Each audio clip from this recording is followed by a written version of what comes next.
Welcome students, today we are going to start the topic exercise शुरू करने वाले students. तो देखिए जो हमारा चैप्टर है वो conservation of plants and animals, ठीक है, जिसको हम कंजर्वेशन ऑफ बायोडिवर्सिटी। तो अकॉर्डिंग टू अगर एनसीईआरटी देखा जाए तो चैप्टर का नेम तो है भाई conservation of plants and animals, ठीक है। एनसीईआरटी में तो ये नेम है, लेकिन कुछ प्राइवेट पब्लिशर्स की बुक्स होती हैं तो उसके अंदर कुछ कंजर्वेशन ऑफ बायोडिवर्सिटी या फिर कुछ और नेम भी हो सकते हैं। तो स्टूडेंट्स बात एक ही है, ठीक है, बात एक ही है, लेकिन जो कंसेप्ट्स हैं वो भी एक ही है, ठीक है। तो इसमें आपको कंफ्यूज होने की ज़रूरत नहीं है कि भाई ये नेम जो है हमारी बुक में तो ये नेम है, आप ये लिख रहे हो, तो ऐसा कुछ कंफ्यूज होने की ज़रूरत नहीं है स्टूडेंट्स। देखिए चैप्टर वही है, कंसेप्ट वही है, चीज़ें सब वही हैं, ठीक है। लेकिन आज हम शुरू कर रहे हैं एक्सरसाइज, जो कि एनसीईआरटी का एक्सरसाइज है, ठीक है स्टूडेंट्स। तो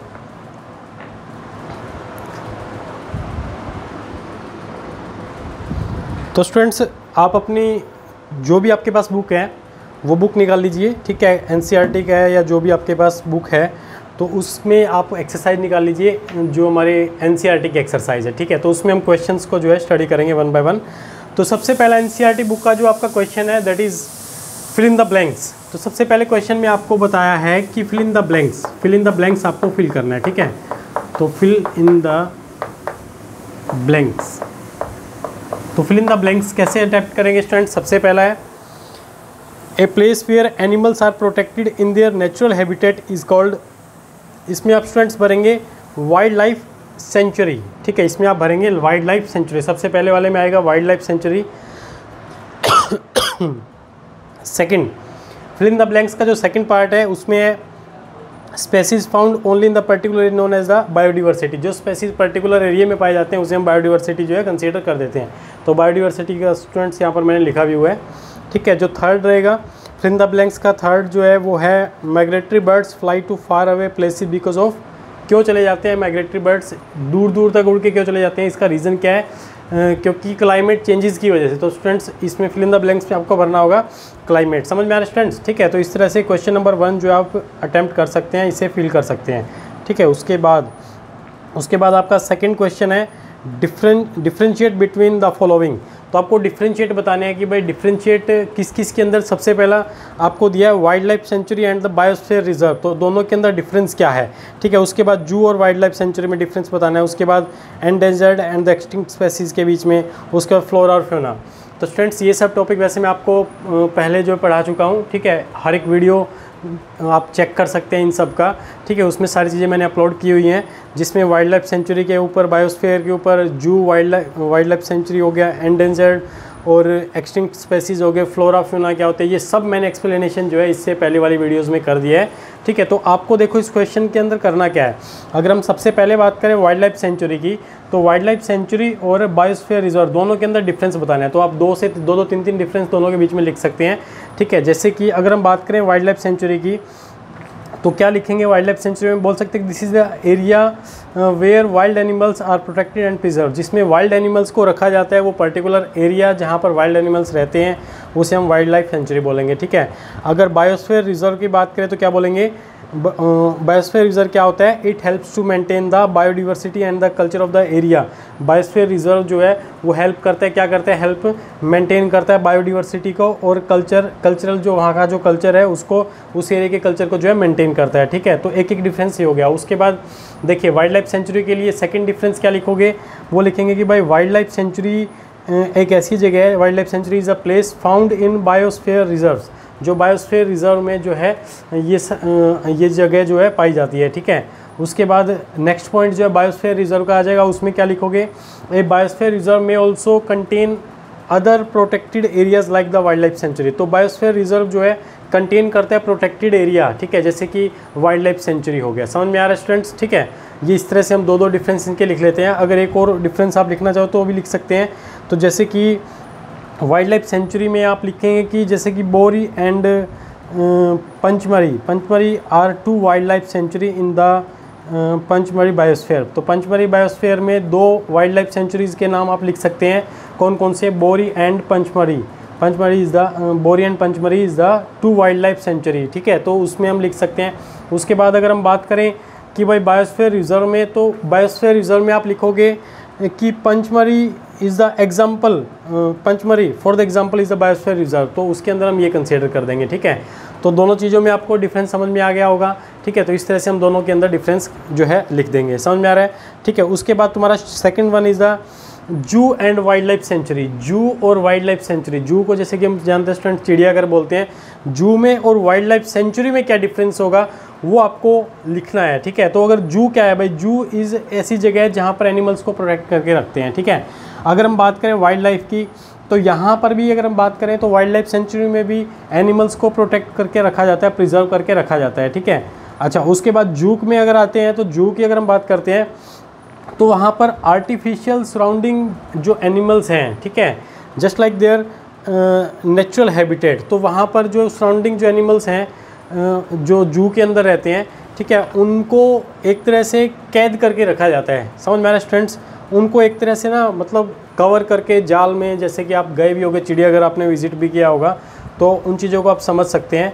ठीक है, और ह्यूमन जो है उन एनिमल्स के लिए खाना जो है अरेंज करवाता है। जू में तो ये सब चलता है। ठीक है, तो वहाँ पर जो है ह्यूमन जो है, इंसान जो है, अपने जो वहाँ पर जॉब करने वाले होते हैं, जो वहाँ पर अपना एम्प्लॉयज़ होते हैं, वो उनके लिए क्या है खाना जो है प्रोवाइड करवाते हैं। ठीक है, जितने भी एनिमल्स वहाँ जू में रहते हैं उन सबको जो सप्लाई ऑफ फूड है वो ह्यूमन द्वारा किया जाता है जू के अंदर। ठीक है, लेकिन अगर हम वाइल्ड लाइफ सेंचुरी में बात करें तो यहाँ पर नेचुरल हैबिटेट के अंदर रहते हैं एनिमल्स। ठीक है, और दूसरी सबसे बड़ी बात ये है कि यहाँ पर जो ये खाना है ये खुद अपने आप अपने तरीके से जो है वो गेन करते हैं। ठीक है, वो कहीं से भी कैसे भी, हर किसी का अपना अपना तरीका रहता है, तो फ्रेशली फूड जो है अपना ये खुद मेंटेन करते हैं, जैसे भी वो खुद मतलब जो है अपने तरीके से उसे खाते हैं। समझ में आ रहा है। लेकिन जू के अंदर जो है ह्यूमंस सप्लाई करता है पर्टिकुलर एनिमल्स के लिए, जो वो खाना खाते हैं उनको जो है देना पड़ता है। ठीक है, जैसे कि सपोज़ टाइगर वगैरह जो भी हर्बीवोर्स, अगर हम बात करें ओमनीवोर्स, हर्बीवोर्स जो शाकाहारी मांसाहारी हैं, उनके अकॉर्डिंग उनको खाना जो है देना पड़ता है। समझ में आ रहा है स्टूडेंट्स। ठीक है, उसके बाद आगे बढ़ते हैं। उसके बाद सेकंड क्वेश्चन का जो सी पार्ट है वो है endangered and the extinct species, दोनों के अंदर डिफरेंस बताना है। तो एंडेंजर्ड स्पेसीज कौन सी हैं? अगर हम बात करें टाइगर की, तो टाइगर एक एंडेंजर्ड स्पेसीज में कंसीडर किया गया है, क्योंकि वो स्पेसीज जो हम देख रहे हैं कि भाई खतरे में हैं। ठीक है, जो कि लुप्त होते जा रही हैं, प्रजातियाँ ऐसी बहुत सारी हैं। ठीक है, जो बहुत कम रह गए हैं, तो अगर बहुत कम रह गए तो एंडेंजर्ड स्पेसीज में रखे जाते हैं उन्हें। ठीक है, उस स्पेसीज में उन्हें कंसीडर किया जाता है। एक्सटिंक्ट स्पेसीज की अगर हम बात करें, एक्सटिंक्ट स्पेसीज वो स्पेसीज होती हैं जो वेनिश्ड हो चुके हैं, हमारी धरती से लुप्त हो चुके हैं, जैसे कि डायनासोर जो है एक्सटिंक्ट स्पेसीज के अंदर कंसीडर किया जाता है। एंडेंजर्ड और एक्सटिंक्ट में थोड़ा सा डिफरेंस है। डिफरेंस क्या है कि जो बहुत कम हो गया है धरती के ऊपर, जो एनिमल्स कम हो गए, जैसे कि टाइगर एक्सटिंक्ट उसमें जो है एंडेंजर्ड स्पेसीज में रखा गया है। ठीक है, उससे बोलते हैं कि एंडेंजर्ड स्पेसीज में कंसीडर किया जाता है। एक्सटिंक्ट स्पेसीज में जो धरती से लुप्त हो चुके हैं, जो बिल्कुल भी नहीं है अभी, जैसे कि एग्जांपल लें तो एक dinosaur is the example of the extinct species, और एंडेंजर्ड का एग्जांपल हम टाइगर ले सकते हैं। समझ में आ रहा है स्टूडेंट्स। ठीक है, उसके बाद जो है आपका नेक्स्ट जो डिफरेंस है वो आपने बताना है फ्लोरा और फ्यूना में डिफरेंस क्या है। ठीक है, फ्लोरा और फ्यूना में डिफरेंस आपको बताना है। तो स्टूडेंट्स, फ्लोरा क्या होता है? फ्लोरा वो जहाँ पर जो है प्लांट्स जो है पर्टिकुलर एरिया में पाए जाते हैं। ठीक है, उसे हम फ्लोरा बोलते हैं, जैसे कि साग हो गया, टीक का पेड़ हो गया, मैंगो के हो गए, जामुन हो गए। ठीक है, तो इस तरह के जो इकट्ठे हम जो है प्लांट्स देख सकते हैं, that is the particular area for the plant is the flora. Fauna की बात करें, जहाँ पर एनिमल्स जो है पर्टिकुलर एरिया में रहते हैं, उन्हें हम फ्यूना बोलते हैं। ठीक है, तो जैसे चिंकारा ब्लू बल हो गया, ठीक है, और डार्किंग डियर हो गया।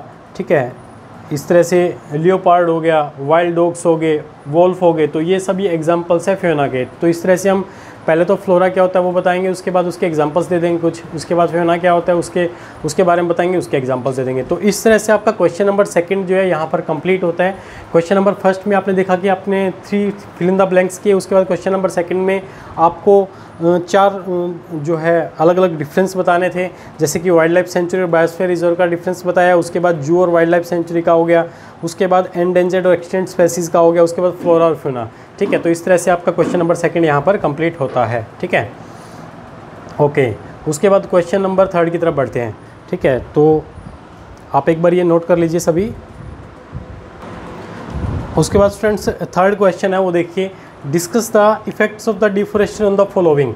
अगर हम पेड़ काटने, डिफोरेस्टेशन क्या होता है, पेड़ों को काटना, अगर हम कंटिन्यूसली पेड़ काटते रहेंगे तो उससे क्या फ़र्क पड़ने वाला है, ठीक है, किस किस चीज़ों के ऊपर क्या क्या फ़र्क पड़ता है वो हमने डिस्कस करना है। तो लगातार पेड़ काटने से सबसे पहले पूछ रहे कि वाइल्ड एनिमल्स के ऊपर क्या दिक्कत आएगी, क्या डिफोरेस्टेशन का उसके ऊपर इफेक्ट पड़ेगा। तो फ्रेंड्स मैं आपको बता दूं, जो वाइल्ड एनिमल्स होते हैं वो ओवरऑल जो है कहाँ पर रहते हैं, जंगलों में रहते हैं, ठीक है। तो वो एक पर्टिकुलर एरिया जहाँ पर बहुत सारे प्लांट्स होते हैं वहीं पर वो अपना जो है वहीं पर अपना जीवन शैली उनकी चलती है, ठीक है। अगर हम उनके जो नेचुरल हैबिटेट है, ठीक है, उसके सराउंडिंग के जो प्लांट्स हैं अगर उन्हें काट देंगे तो दिक्कत खड़ी हो जाएगी उनके लिए, ठीक है। उनको शेल्टर जगह नहीं मिलेगी कहीं रुकने के लिए, कहीं छाया नहीं मिलेगी, ठीक है। और वहाँ पर जो मान लो कि पेड़ों को अगर हम काटेंगे तो जो शेल्टर जहाँ पर जो एनिमल्स हो गए या फिर बर्ड्स हो गए जो डिपेंड करते हैं, जो हार्बीवोर्स हैं, जो खाना खाते हैं, तो वो नहीं बचेंगे, ठीक है। जो माइग्रेटरी बर्ड्स की अगर हम बात करते हैं तो वो नहीं बचेंगे। तो इस तरह से मतलब जो वाइल्ड एनिमल्स हैं वो पूरा का पूरा डिस्टर्ब हो जाएगा, जिससे हार्बीवोर्स मारे जाएंगे, ख़त्म हो जाएंगे, ठीक है। और सबसे बड़ी बात जो है वहाँ पर उनको रहने में बहुत ज़्यादा दिक्कत होने लगेंगी, वहाँ पर बारिशें नहीं होंगी, तो दिक्कत हर जगह जो है खड़ी हो जाती है, ठीक है। तो वाइल्ड एनिमल्स के लिए बहुत ज़्यादा डेंजरस जो है साबित हो सकता है पेड़ों को काटना, ठीक है। उसके बाद इन्वायरमेंट की बात करें तो इन्वायरमेंट से भाई क्या होगा, क्लाइमेटिक चेंजेस जो होते हैं ना इन्वायरमेंट में वो डिस्टर्ब हो जाएगा। अगर लगातार पेड़ काटते हैं तो इन्वायरमेंट के ऊपर क्या फ़र्क पड़ता है वो मैं आपको बता रहा हूँ, क्या इफेक्ट पड़ेगा। तो देखिए कंटिन्यूसली जो क्लाइमेट चेंजेस होते हैं वो डिस्टर्ब हो जाएगा। उसके डिस्टर्ब होने से क्या होगा कि ग्लोबल वार्मिंग, गर्मी बढ़ जाएगी बहुत ज़्यादा, क्योंकि पेड़ कंटिन्यूसली अगर कटेंगे तो गर्मी बहुत ज़्यादा बढ़ जाएगी। अगर गर्मी बढ़ेगी तो अर्थ के ऊपर जो है टेम्परेचर बढ़ जाएगा, जिसे हम ग्लोबल वार्मिंग कहते हैं, जिसकी वजह से रेनफॉल भी कम हो जाएगा, बारिश होनी कम हो जाएंगी, ठीक है। तो पेड़ कटते हैं तो उससे इन्वायरमेंट के ऊपर बहुत बड़ा इफेक्ट पड़ता है, क्योंकि इन्वायरमेंट में जो बारिश का मेनली हम कहते हैं रिस्पॉन्सिबल रहते हैं वो प्लांट्स ही हैं। प्लांट्स की वजह से बारिश जो है काफ़ी ज़्यादा होती है। अगर प्लांट्स ही कट जाएंगे तो फिर इन्वायरमेंट का सारा सिस्टम जो है डिस्टर्ब हो जाएगा। उसके बाद विलेजर्स मतलब रूरल एरिया के ऊपर क्या फ़र्क पड़ेगा। अगर कंटिन्यूसली पेड़ कटेंगे तो वहाँ पर जो रूरल एरिया में रहने वाले हैं तो क्रॉप्स वगैरह वहाँ पर नहीं होंगी, ठीक है। फसलें अगर नहीं होते, बारिश नहीं हो रही तो फसलें नहीं होंगी, फसलें नहीं होंगी तो वहाँ की जीवन शैली अपने आप ही ख़त्म हो जाएगी। क्योंकि रूरल एरिया में ज़्यादातर क्या होता है कि depends on the rural areas peoples depends on the their crops, फसलों के ऊपर डिपेंड करते हैं, और फसलें जो है डिपेंड करती हैं वो रेनफॉल पे। तो इन्वायरमेंट में अगर फ़र्क पड़ा है, रेनफॉल कम हो गया तो बारिशें कम हुई हैं, जिसकी वजह से जो है अनाज नहीं जो है अरेंज हो पाएगा, ठीक है। अगर अनाज ही कम होगा तो उसके बाद सिटीज़ के ऊपर क्या फ़र्क पड़ेगा। तो भाई सप्लाई जो है आनी जहाँ से अनाज आना है, तो सिटी में अगर पहुँचेगा नहीं तो क्या होगा, सूखा पड़ जाएगा। चारों तरफ जो है हमें जो है बिल्कुल सूखा सूखा दिखाई देने लगेगा, कुछ भी वहाँ पर ग्रो नहीं करेगा, तो काफ़ी नुकसान हो सकता है, काफ़ी हम डेंजर जोन में जा सकते हैं, जिससे हमें काफ़ी सारी मुसीबतों का सामना करना पड़ सकता है, ठीक है। तो इसीलिए डिफोरेस्टेशन नहीं होना चाहिए, जितना हो सके पेड़ ना काटो। समझ में आ रहा है स्टूडेंट्स, ठीक है। तो ओवरऑल कहना यही चाहता है। उसके बाद अगर हम बात करें अर्थ के ऊपर, तो अर्थ के ऊपर क्या इफेक्ट पड़ने वाला है स्टूडेंट्स। तो देखिए भाई अर्थ के ऊपर अगर डिफोरेस्टेशन होता है तो अर्थ की जो सॉइल है, अर्थ के ऊपर जो सबसे ऊपर वाला लेयर होता है वो जो होता है ना उपजाऊ लेयर होता है, उसके अंदर फर्टिलिटी ज़्यादा होती है, मतलब जो है उसमें प्लांट्स जो है ग्रो करते हैं। अगर पेड़ पौधे नहीं होंगे तो वहाँ की मिट्टी जो है वो वहाँ से क्या है सॉइल एरोजन जिसे बोलते हैं वहाँ से हट जाएगी, वहाँ से परत निकल जाएगी। अगर वो परत वहाँ से निकल जाती है तो वहाँ पर क्या हो जाएगा, फिर वो डिजर्टिफिकेशन, मतलब वहाँ पर रेगिस्तान बन जाएगा। तो वहाँ रेगिस्तान में आपको स्टूडेंट्स पता ही है कि कुछ होगा नहीं वहाँ, तो फिर ठीक है, तो इसीलिए डेजर्ट में कन्वर्ट हो जाएगी पूरी अर्थ ही। तो ये बहुत बड़ा खतरा है स्टूडेंट्स, ठीक है। तो इस वजह से अर्थ के ऊपर ये काफ़ी बड़ा नुकसान हम समझ सकते हैं। और आने वाली जनरेशन की अगर हम बात करें, द नेक्स्ट जनरेशन, उसके ऊपर क्या इफेक्ट पड़ेगा। अगर भाई लगातार पेड़ कटते जाएंगे तो आने वाली जनरेशन के लिए हम जो है ग्रीन वेल्थ जो इन्वायरमेंट है वो नहीं दे पाएंगे, ठीक है। तो आने वाली जनरेशन जो है वो काफ़ी प्रॉब्लम्स खड़ी हो जाएंगी उनके लिए, बीमारियां काफ़ी सारी खड़ी हो जाएंगी, क्योंकि ऑक्सीजन की कम हो जाएगी। ऑक्सीजन कम होने की वजह से खाना कम होगा, ठीक है। ऑक्सीजन कम है तो वहाँ पर ऑक्सीजन अगर कम होगी तो उसकी वजह से सर्वाइव करना मुश्किल हो जाएगा, बीमारियां बढ़ जाएंगी। अगर बॉडी के अंदर ऑक्सीजन का लेवल कम हो जाए तो देखो इन्वायरमेंट में कम होगा तो बॉडी के अंदर भी कम होगा, तो डेफिशिएंसी हो जाएगी ऑक्सीजन की डेफिशिएंसी से बीमारियां बनने लगती हैं। समझ में आ रही स्टूडेंट्स, ठीक है। तो आने वाली जनरेशन के लिए भी काफ़ी खतरनाक साबित होगा, समझ में आ रहा है, ठीक है। तो ये हो गया हमारा डिफोरेस्टेशन से जो इफ़ेक्ट्स हो सकते हैं, ठीक है, वो सब हमने डिस्कस किए, वाइल्ड एनिमल्स का, इन्वायरमेंट का, village, cities, earth and new generation. ठीक है, तो ये सब हमारे क्वेश्चन नंबर 3 यहाँ पर कंप्लीट होता है। नेक्स्ट वीडियो में आपको मैं क्वेश्चन नंबर 4 से कंटिन्यू कर देता हूँ। ठीक है, तो अभी तक ये आप सब नोट कर लीजिए।